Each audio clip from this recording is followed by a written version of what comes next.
The test is in 4 parts: Part 1, Part 2, Part 3, and Part 4. Now look at Part 1. Part 1. You will hear a student called Janet talking on the phone to the manager of a sports centre about a job. First, you have some time to look at questions 1 to 5.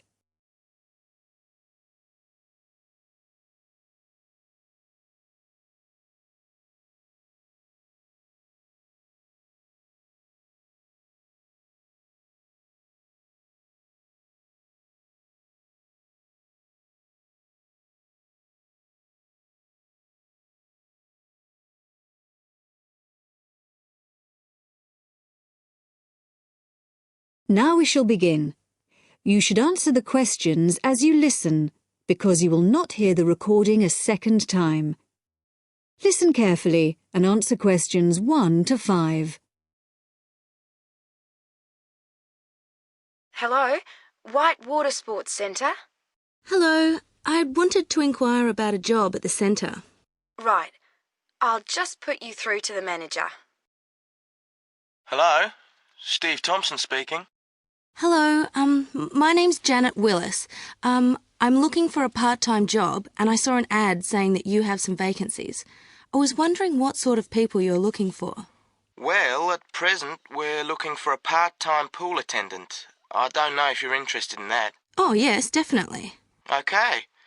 Well, have you done this sort of job before? Oh, yes, I've spent the last 3 summers working for children's summer camps, so I did a lot of pool supervision. And I'm actually a sports student. Water sports is my special area. Okay. Well, no need to ask if you can swim then. No, I'm certainly not afraid of the water. So what does the job at the pool involve? You'd mainly be responsible for supervising the swimmers. We have to watch them all the time, obviously, in case of accidents. So you'd have regular shifts there. Okay. Then, as well as that, you'd have to look after the equipment that's used by the beginners classes. Right. And would I be involved in teaching them at all? I'd be quite interested in that. Well, they have their own instructor, so that's not really part of the job. The attendance job does involve taking regular water quality tests, but you wouldn't be involved in cleaning the pool or anything like that. Okay. And the ad said you wanted someone just twice a week? Yes, that's right. Can I choose which days? Well, if you'd rung up earlier, you could have done, but I'm afraid it's got to be Mondays and Wednesdays. We got someone for Tuesdays and Thursdays, and the weekends are already fully staffed. Is that going to be a problem for you? No, that should be all right. And the ad said it was evening work, right? Yeah, you start at 6, and the pool closes at 9:30, but you wouldn't get away until 10 by the time you've checked the lockers and changing rooms. Fine. Before you hear the rest of the conversation, you have some time to look at questions 6 to 10.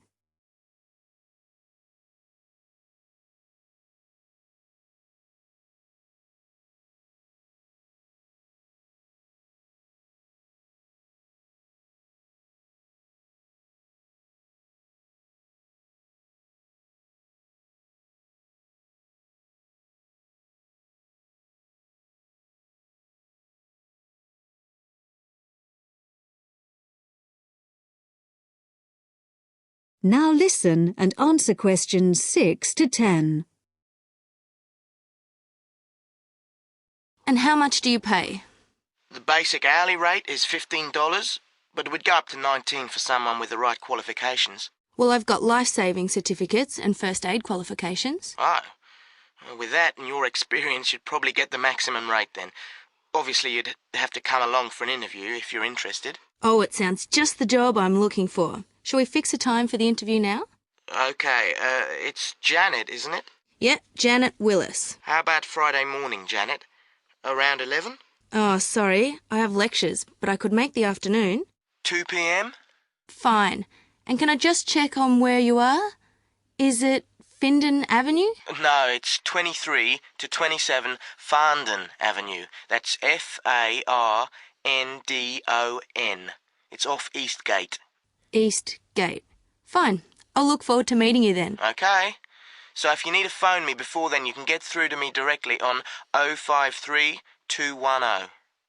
Is there anything I need to bring along to the interview? Well, you do need to fill in an application form. I'll put one in the post for you so you can fill that in and bring it along. You don't want me to post it back to you? No. Just remember to bring it along with you.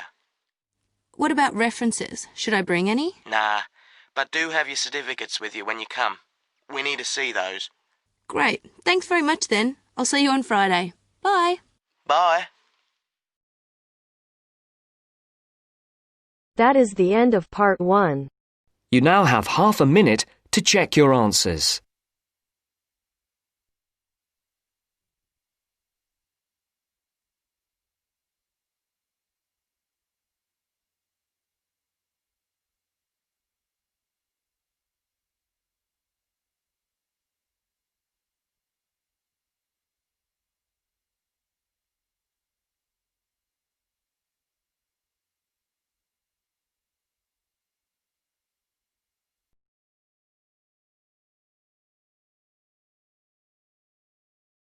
Now turns to part 2. Part 2. First, you have some time to look at questions 11 to 15.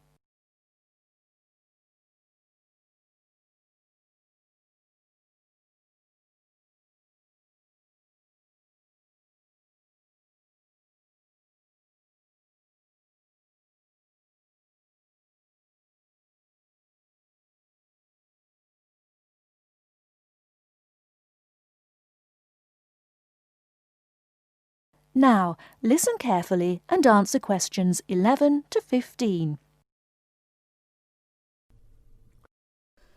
Starting at the beginning, you can see the on-off switch just beneath the two lights. Having turned the machine on, these lights now become very important. When the light on the left has gone out, you can begin making coffee, as it means the water is now hot enough. Next to that is the water level light. If this is illuminated, it means the machine does not have enough water. It is essential that you turn the machine off and add more water the moment this light comes on, otherwise you could damage the heating element. Once you have checked that both the heater light and the water level light are off, make sure the filter holder, that's the part with the handle just under the control panel, is in place.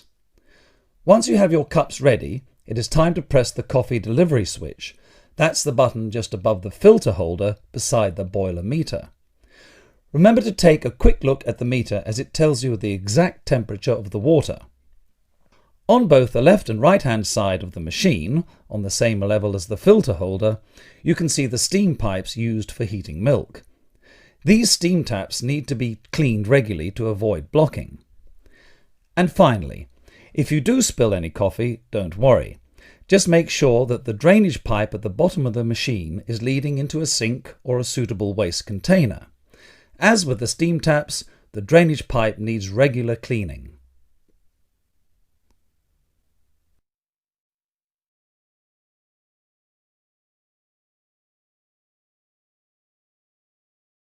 Before you hear the rest of the talk, you have some time to look at questions 16 to 20.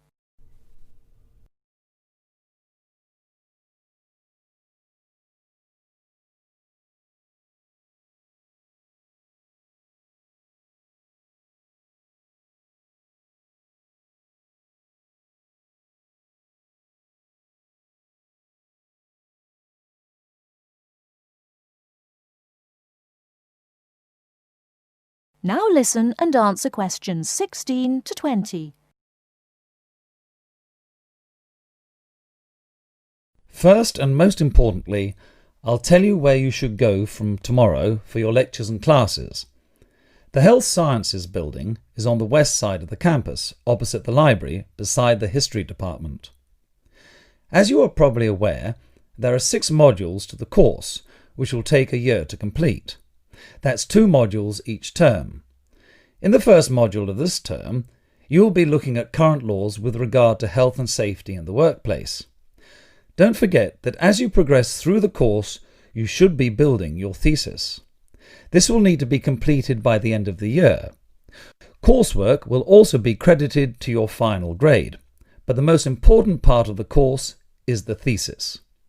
Now, the final thing I want to tell you, and again you should know this, is that there will be a number of guest speakers throughout your course. They will come from a number of different medical backgrounds, but they will all be giving you their views on the relevance of health sciences in their occupations.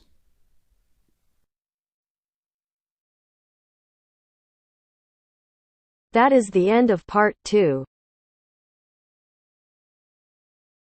You now have half a minute to check your answers.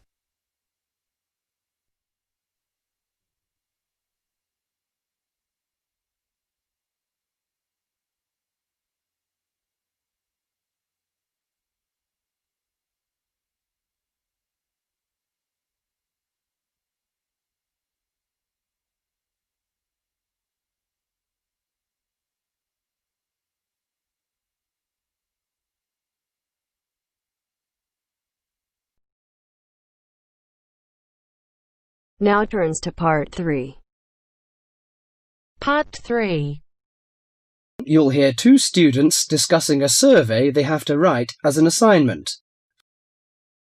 First, you have some time to look at questions 21 to 26.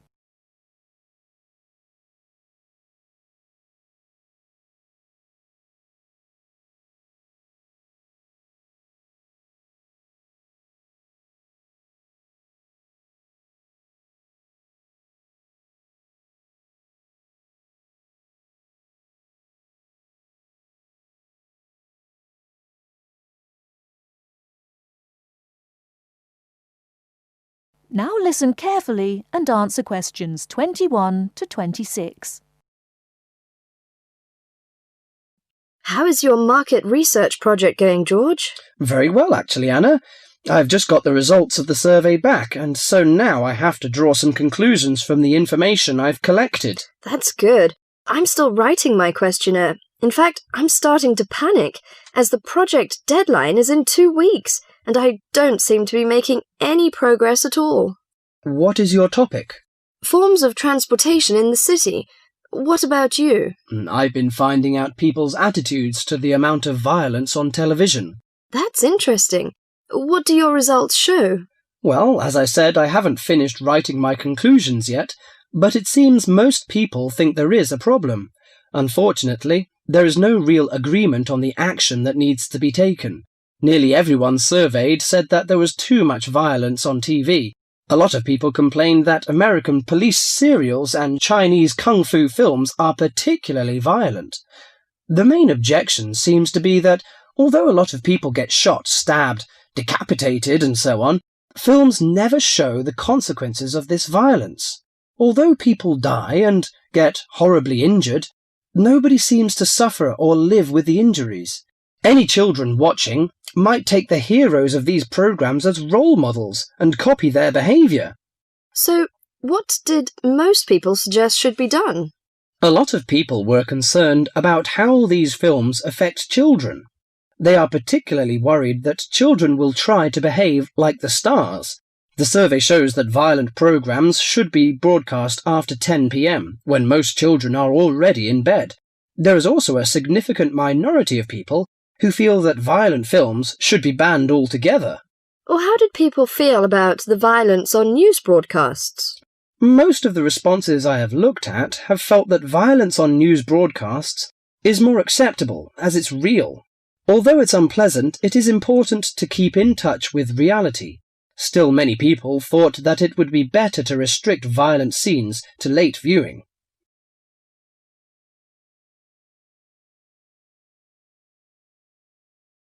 Before you hear the rest of the talk, you have some time to look at questions 27 to 30.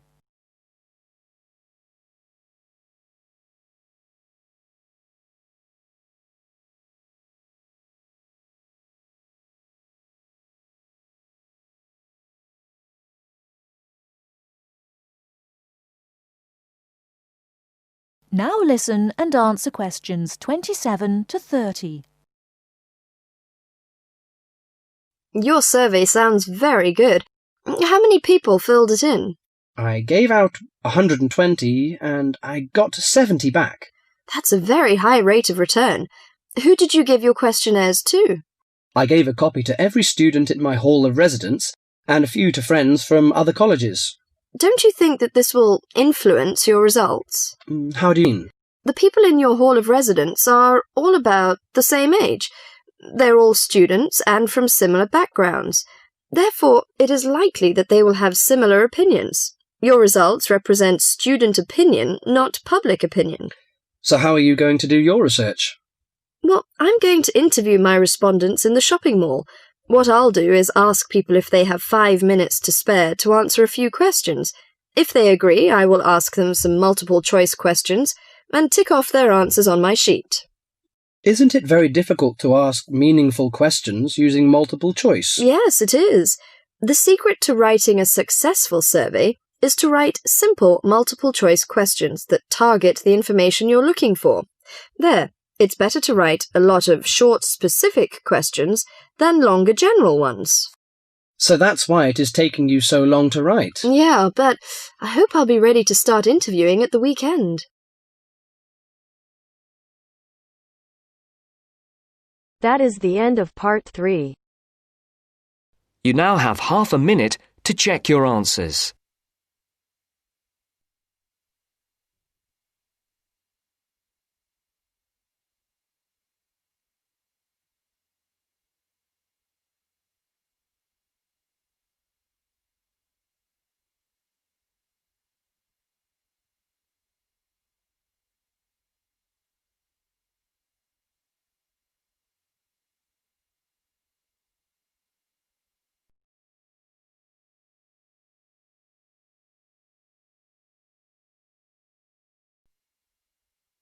Now turns to part 4. Part 4. You will hear a talk about memory in babies and young children. First, you have some time to look at questions 31 to 40.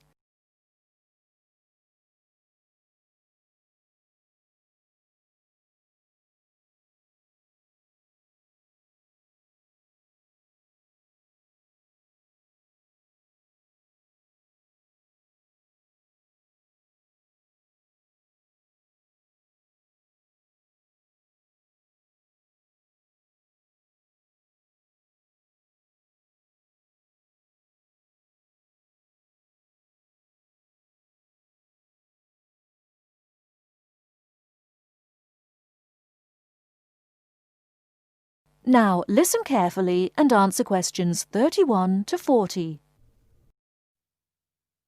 We're going to look today at some experiments that have been done on memory in babies and young children.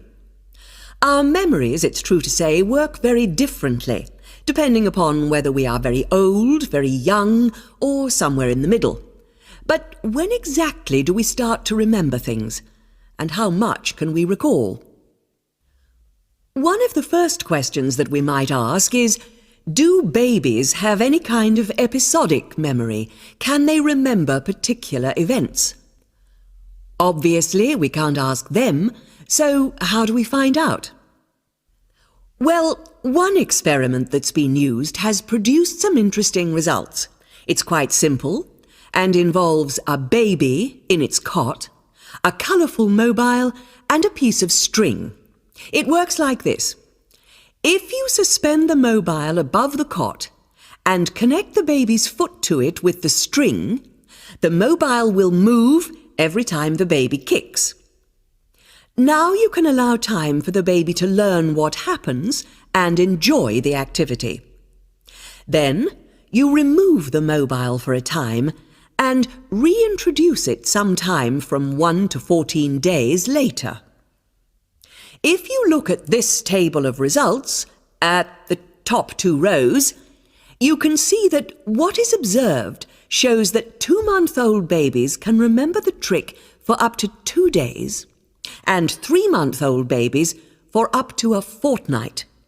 And although babies trained on one mobile will respond only if you use the familiar mobile, if you train them on a variety of colours and designs, they will happily respond to each one in turn.